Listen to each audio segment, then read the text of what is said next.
with me that I'd like for him to speak first before I say a few words to you, and that's Professor Byram Bridle.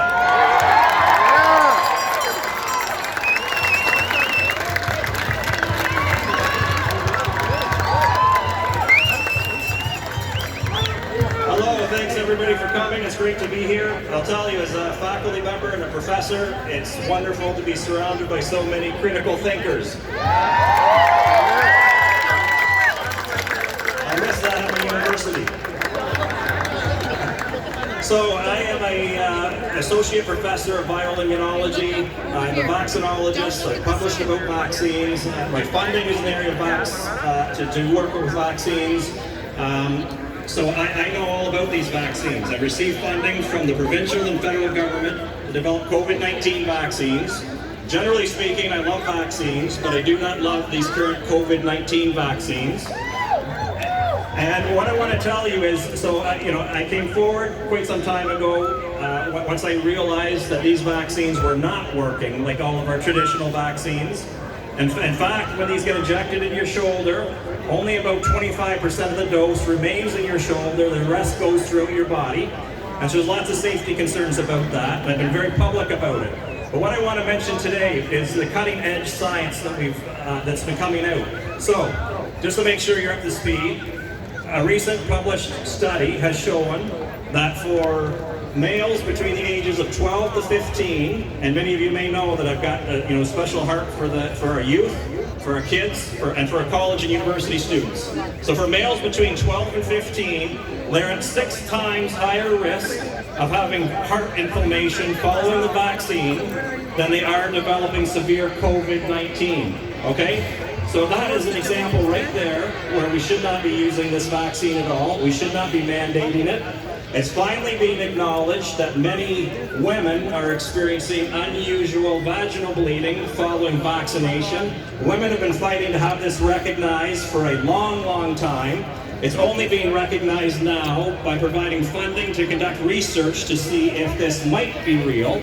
This is the reverse of how science is to be practiced. And the other thing I want to mention is, so this is cutting edge, most people do not know this, you'll be among the first to know. There was a landmark study published in the New England Journal of Medicine, and it was used as the foundation for arguing that vaccinating pregnant women was safe. They argued that the miscarriage rate was no higher than background. Several of my colleagues had to fight hard. They could not get their letter to the editor published, but they were able to get the editor to go to the authors and check it. And this has not been publicized, but the authors have been forced to publish a correction to that paper that says their conclusions were wrong. There is no evidence from that paper that it's safe, and yet we're mandating these vaccines to pregnant women anyways right now. I want you to be aware of this current science, okay? And the other thing I want to mention, because I'm a faculty member, I just want to tell you some of the stories from my institution. Right now, everybody on my campus is vaccinated. I can't go on my campus. I've been banned for the next year.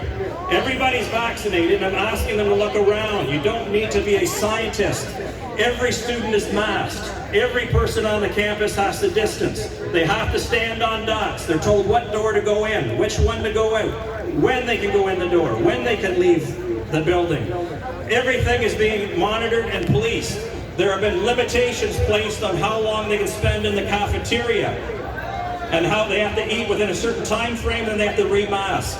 This is in a 100% vaccinated population. It's ridiculous. And our students, I have seen many of our students who have had to take these vaccines because their choice was get vaccinated or suffer a mental or physical breakdown because they couldn't sleep for several days. Many of these staff and faculty members at my university were crying uncontrollably before, during, and after the vaccination. This is absolutely wrong, and I'm going to continue to fight as hard as I can on behalf of our children, our college